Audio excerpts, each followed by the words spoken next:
Welcome to the Pull the Chute podcast with Jeff and Jana. This is our weekly venture into the world of small to medium-sized businesses and the entrepreneurial spirit that drives success. So our goal here is to help you grow and to be the best you can be, both in business and personally. To do that, we identify and we discuss topics that will hopefully help you as you work to build a successful business. We also interview business owners and executives. It's our hope that you may be able to gain insight on ways to help you be a better leader and provide a better culture for your people. Our mission here is to help you pull the chute once a week to work on your business instead of always working in your business. So we hope you find these discussions insightful, helpful, and useful. And thanks for your support. We hope you enjoy today's podcast. Well, welcome everyone to the Pull the Chute podcast with Jeff and Jana. As always, we are so excited that you're here. Hey, Jana, how are you today? I'm good today. We're still in blistering heat, but hey, I'm inside. I got air conditioning, so I feel okay. Yeah, well, the Nashville area is still on fire. Although I got to ask our guest, Ken Bogard, he's up in Grand Rapids. I wonder if you as well. Are you getting the heat? Welcome to the show, by the way, Ken. First of all. Thank you. Great to be here. Let's go. Can't wait for this thing. And it's beautiful up here. I mean, it's a little bit hot, but I appreciate it. I'm getting ready for the turn. Fall's coming. Yep. Yes. So I think I'm just going to embrace the heat while I got it. That's true, because you guys get a little more chilly than we do out here. I'll tell you. Yeah. We're like 105 or 106 heat index today and tomorrow. Yeah, it's crazy. It's insanity. Yeah. Thank God for the pool. That's all I can say, Yeah. Nice. We went out of 4 yesterday, and all I did was lay in the pool. It was like, Yeah. I'm not moving. So Ken, again, welcome to the show. Do me a favor for our listeners. You got an amazing business, but tell us a little bit about your background and how you got to where you're at today. Yeah, I think I'd like to start with where I'm at today just for a second. Sure. But where we're at today is the mission is to change how the world communicates. Okay. And that's the mission. I'm going to do it until I'm laying on my deathbed. Where it started, I think at least professionally, we can get into the personal life stuff maybe another time, but I used to work for a diversity and executive coaching firm. And for a while, it was in Chicago. I live in Grand Rapids, Michigan now. But I did that work, and it gave me access to executive level type stuff. But I did that for a while. And then I worked for a large restaurant conglomerate of casual dining, 700 restaurants across the nation. And I used to go to the worst restaurant in the region, fix it up, move on to the next, fix it up, so on and so forth. You have to be a crazy person to like that sort of work. Yeah. And I'm a crazy person. I love that sort of work. I said I wanted to do this for a smaller company where I could have bigger impact instead of a big corporation. And I met a business owner here in my town who said, I need help with my business. I don't care what your title is or what you do, just help me. And I got into his organization. The fourth quarter of that year, they were losing about $17,000. Not a big deal. You can still have cash flow. But this is the first time in 17 years he'd shown a loss. So he's freaking out a little bit. We implemented a few fundamental practices, and we dropped $300,000 to the bottom line. Wow. Most he had seen in 18 years. And then after that, we dropped $1 million to the bottom line. Needless to say, we're still really great friends today. Yeah, I guess. And he's living a really great life. I went to help out a real estate organization. I said, enough is enough. I'm going to do this full time for multiple companies. And I've used EOS, the Entrepreneurial Operating System by Gino Wickman, for multiple companies, about 60 companies, 300 leaders under my tutelage of going through EOS implementation.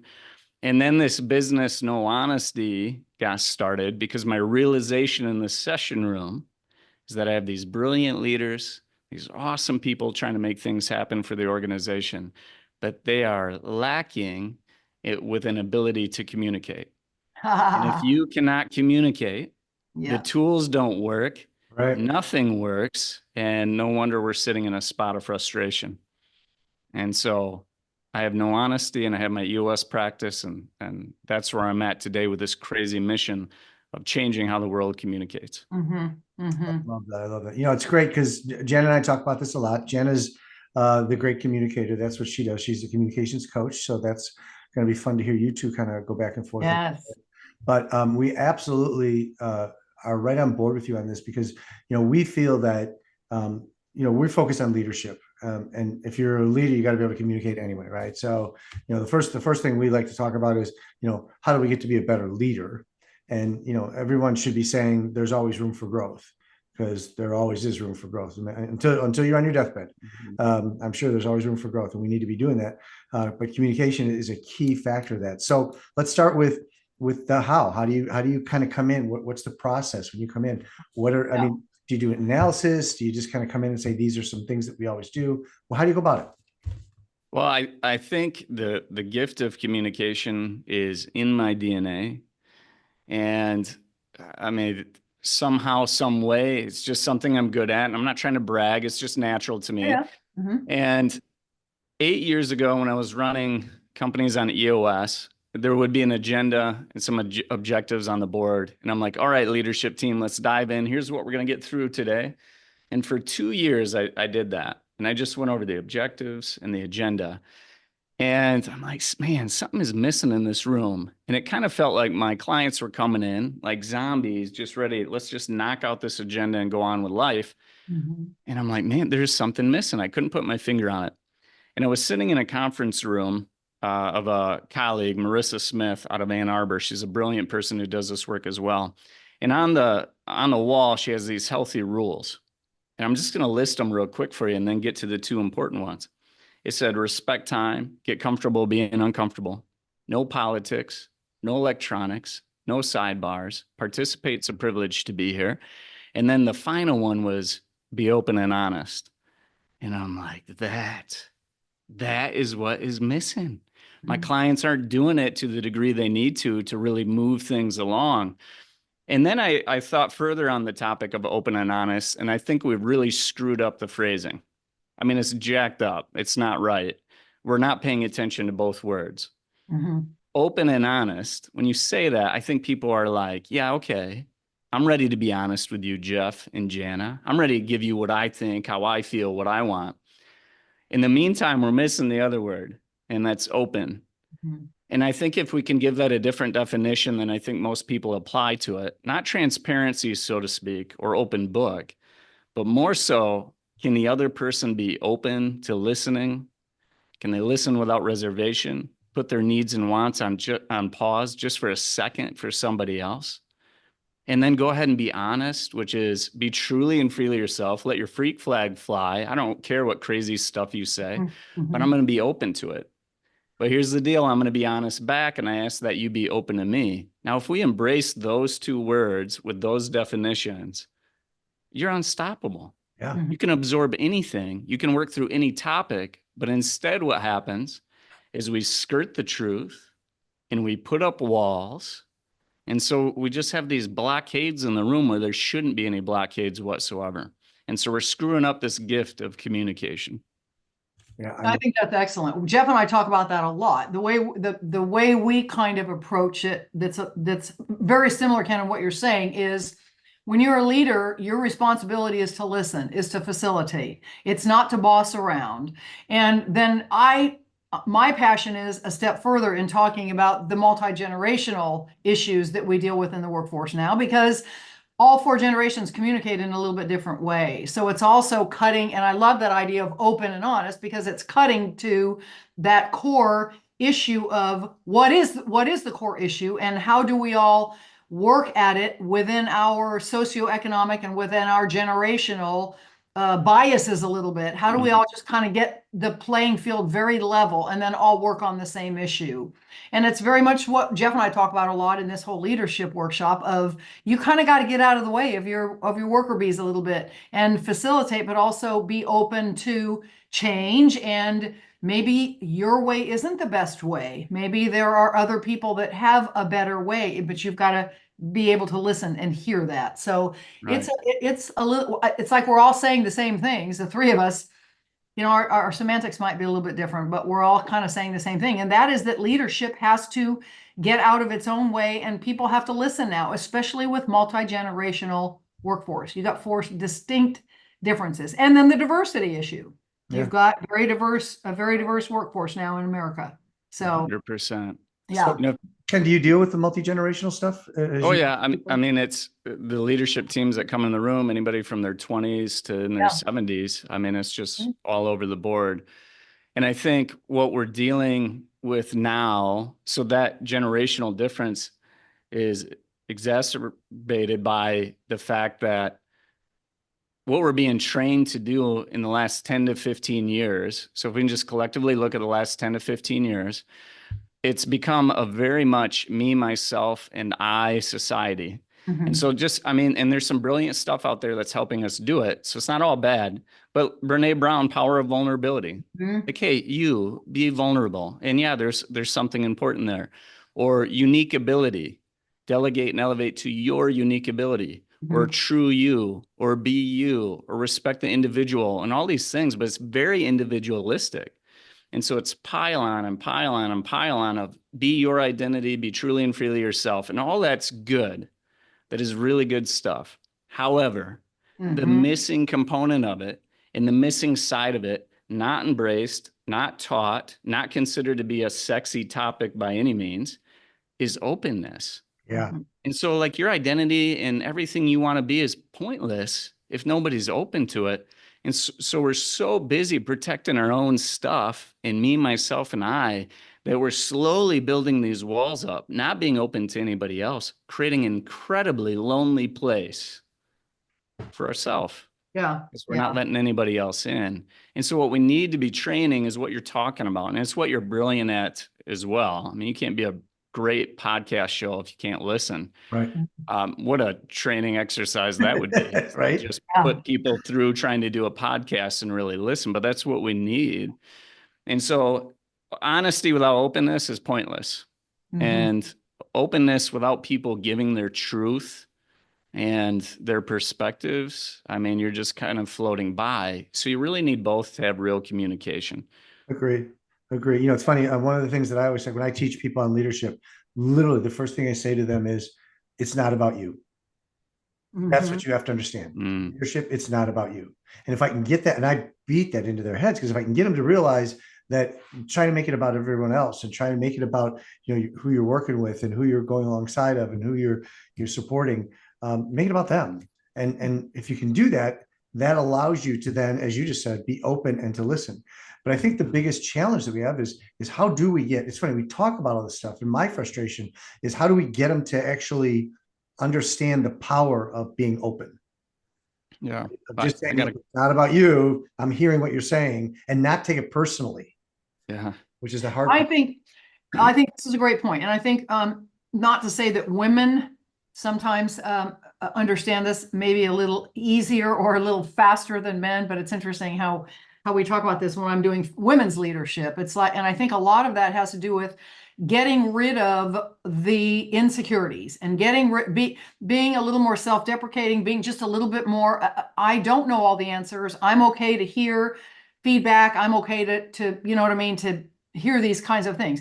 Sometimes in a male-dominated workforce or in a male-dominated type of a business structure, it might be a little bit more challenging because generally the female versus the male is just a little bit more open to, okay, let's all work as a community. You know, they say that women are more communal.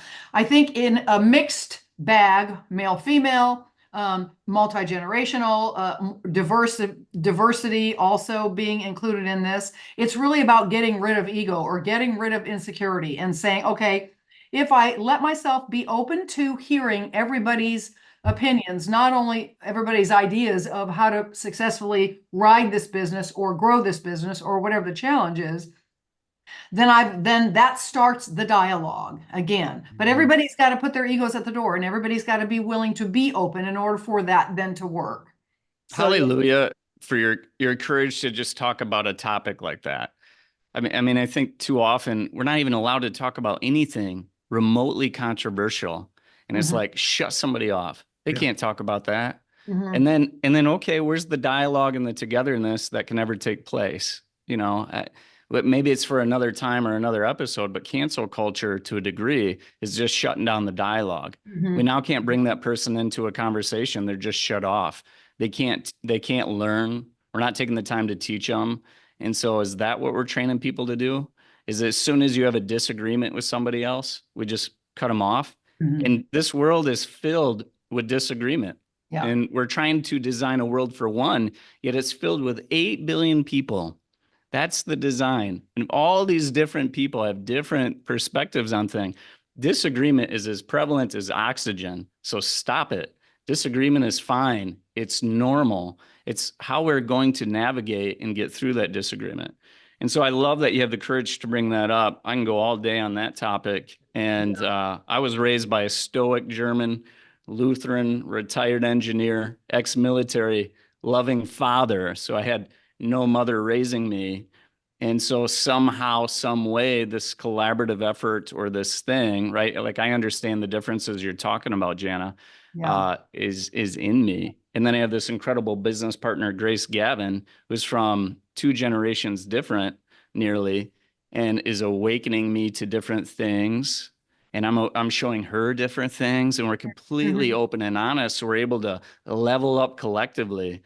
And so I do want to share this, Jeff. You asked how, and number one, it's happening right now in this moment. We're talking about it, and that's what leadership teams should be doing: is put open and honest on your issues list and talk about how we're going to agree to communicate, and that we're not going to sit here and judge everybody else and cast unreasonable expectations all the time or shut each other out. But we're going to agree to be 100% honest and 100% open with each other, or at least do the best we can. And when you give permission like that to your leadership team, sometimes that's all they need. So that's one way. The other one is, we call it the wall. In particular, this is about openness. And in our book, we talk about it. The book is No Honesty, shameless plug real quick.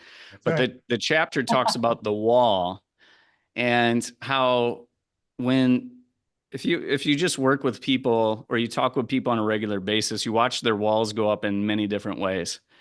The eye roll, the crossing of arms, interrupting you is the wall. Because what's happening is people are just thinking about themselves, their own thoughts. They've already quit listening to the person across from them. And so if we can quickly identify that our wall is going up, right? Like if you get mad about, I think, political things, I mean, that's going to be hot for the next 6 months. But can we, instead of just trying to fry the other person, instead of putting our wall up when they speak, can we just seek to understand where they came from, how they were raised, why they're saying what they're saying? You know, half of America is not crazy. That's right. I mean, we all have these differences. And so if we could just listen a little bit, and then I think having your honesty about the subject's great, but I don't think you should have your honesty if you can't be open to somebody else, right? So it needs to be an exchange. And so we call that the wall. And if you can identify it, we call it out. Hey, Jeff, do you have your wall up right now? I mean, she's going to a heavy subject, but Jeff, I just want to make sure you're hearing it. It just seems like you're disconnecting. Is that true? And Jeff's like, no, Ken, you're crazy. I'm here. And I'm like, okay, fine. But at least I tried to make sure that your wall wasn't up. And so I just think we got to break that down. So real communication is absolutely fluid. Yes, it is. I know. We talk about this. I mean, I can't tell you. I love that I idea come of the from a wall. big communication, but yeah, go ahead, Jeff. I love the idea of the wall, just only because I did youth ministry for 8 years, high school youth ministry. And what we would do, we'd go on these retreats and we would try to break their walls down. Because as high schoolers, they think they have to act a certain way. They can't be themselves because of the peer pressure of the other kids pushing on them and other things. And that's a big thing about the wall too, right? Is that the peer pressure comes in. You know, what are my other partners or people that work next to peers next to me? What are they saying? You know, if I let my wall down, you know, what are they going to say? Oh, that, you know, because people go into meetings and, you know, the boss will say, does anybody have any thoughts?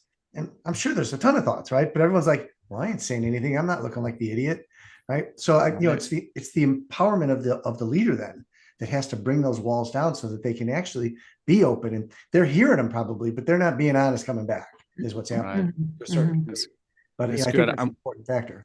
Are you still doing that? I am not doing youth ministry anymore in the high school realm, but I am doing a different kind of ministry. So I'm part of FCA, which is the Fellowship of Christian Athletes.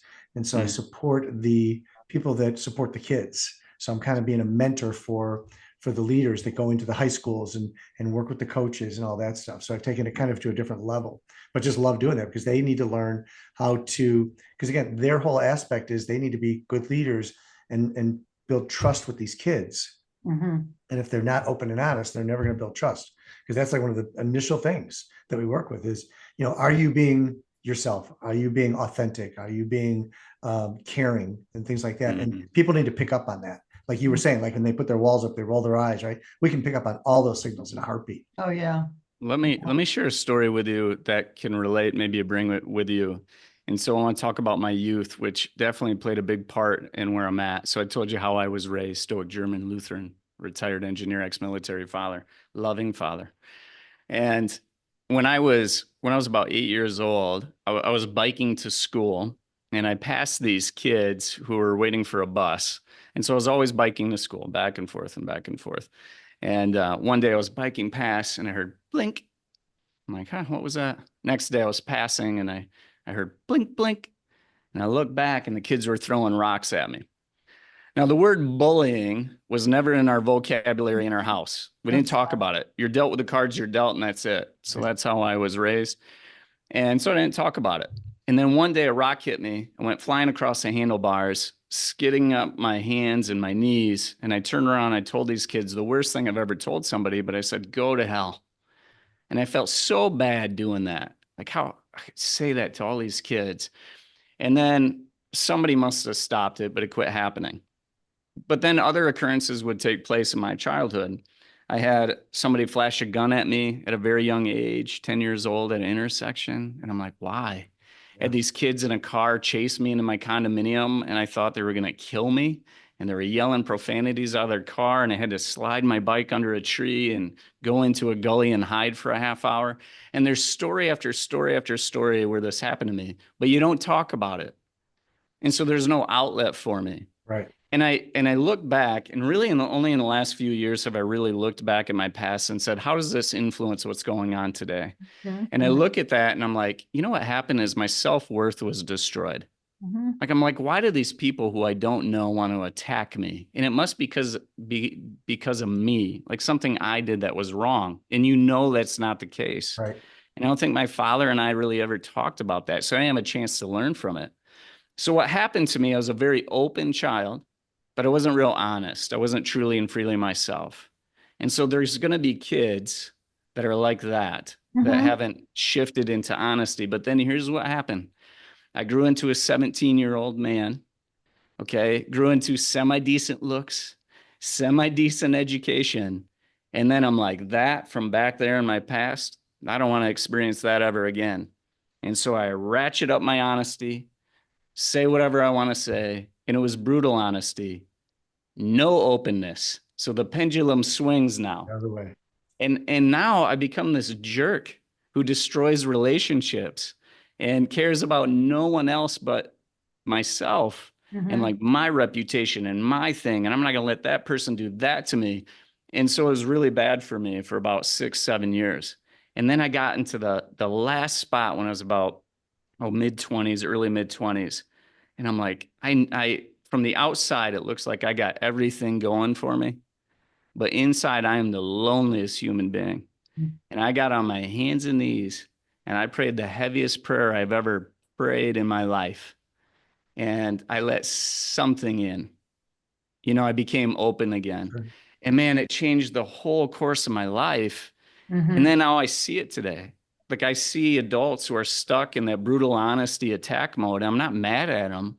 I'm like, they just need help. They just got to see what's going on here. And then, or the insecure kid who doesn't have self-worth sitting at the table somehow needs help. And so, that's just a little bit of my historical perspective that I think, and you can share that with kids today and be like, yeah, it's going to be a phase you'll likely go through, but it can help them. Yeah. Well, yeah, I talk about that a lot in the communication, sphere. Like I talk about the formative years, whatever you dealt with from the age of 3 to 13, 14 is going to impact how you become a young professional in the world, in the business world, whatever business you're in, whether it's, my big thing was show business and dealing with entertainers for, the first half of my professional life and stuff. So it's really interesting that those years are absolutely what molds you moving into your adulthood. So you've got 2 or 3 choices. And like you brought up, Ken, one is this openness and honesty, but you either understand that and learn how to maneuver through it and not necessarily make that the rest of your life. You know what I mean? But kids and young adults get stuck. And we talk a lot about that. Jeff and I have talked about that from a perspective of how you fit in or how you show up in your professional life once you get into your early mid 20s. And then again, it goes back to kind of generational. Baby boomers dealt with it a different way. They didn't talk about it, in the household.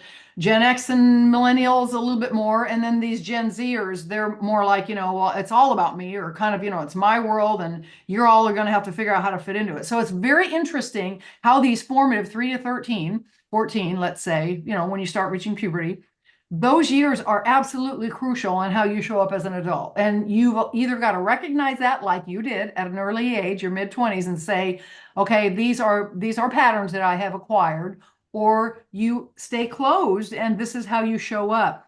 And it will eventually, what I found in counseling and teaching and working with a lot of people on their communication at no matter what level, is you're going to find out when you get into those mid 30s and you start to have meltdowns. It's going to show up somehow. So it's better to address it and to understand it. But you're right, it's hard to, because we don't have those natural facilities out there where, as young adults, we have people that are saying, hey, we understand that you went through this or whatever. Now, how do we fix it, or how do we change it, or how can you grow from this? It's hard out there because, everybody's kind of fighting for their own piece of the pie. Like you said, it's difficult. Yeah. Yeah. And I think what we're doing, Ken, you're on our show, we're talking about this stuff all the time. Just to do that, I think opens a lot of thought and minds and conversations about this. Cause my wife and I talk about this all the time. I go, I hear people saying that this is missing, but no one's doing anything about it. That's it. You have to have that training. And I think that we're in that process where we're doing stuff about it. Yeah. Real quick, Ken, before we have to call it a day or an interview here, which I feel like we need to do another one with you, because I feel like we just scratched the surface. I know. Time flies. But tell us about your book that's coming out. So the book is called No Honesty, KNOW, and the name is by design, because there is a lack of honesty in the world big time. And the subtitle is Eliminate the Divide, Become a Masterful Communicator, and Connect with Anyone. And so that book will be available in many places real soon. I mean, it's sitting here on my desk, so somebody can steal it and read it. But we're going to release it at a party that we have. We're doing a hybrid launch party with some really incredible speakers. And it's going to be something else. That's great. Awesome. Love it. If people want to pre-order it, how can they do that? Yep. Go to Barnes and Nobles and you'll find it there. Amazon coming soon. I don't know. There's something I got to figure out there, but it should be in many, many places real quick. You've just caught me in the middle of launching it for accessibility. But okay, great. And if people want to get a hold of you and learn more and bring you aboard for some of the things that you're doing for them, how can they do that? I think LinkedIn might be a really good way to do that. You can reach out to me, ken@nohonesty.com, to certainly email me, but LinkedIn is a good way, and you can see some of the things that I'm posting or the hot topics that are recent, and let's engage in some conversation that way too. That's great. Well, Ken, thanks so much for being on the show. We really appreciate it. Yes. Just the ability to be open, truly open, is something we all have to work on. And then to be able to be as honest as possible in a caring and loving way is probably a great way to do it. So thanks for your message. I really appreciate it today. What a joy to be with you both. Thank you. Thank you. And to our listeners out there, we just thank you so much for the support that you always give us and the emails that you give us. Got one the other day that just said, just absolutely loved that topic. And it was one of the shows that we did. So I'd love to hear those. So please keep those coming. It encourages us to keep going as well. So we thank you for that. Until the next time, stay safe and be healthy.